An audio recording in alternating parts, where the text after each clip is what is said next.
ஏதோ ஒரு அமலையும் குமலையும் நடக்க எனக்கு வேணும் எனக்கு வேணும். முண்டை கம்பி மீசை தெரியுதுடா.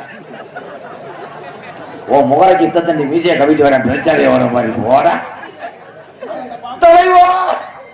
பள்ளிக்கூடம் போகலாமா புத்தகத்தை வாங்கலாமா சொல்லி சொல்லி பார்க்கலாமா மனசை சுத்த வச்சு பார்க்கலாமா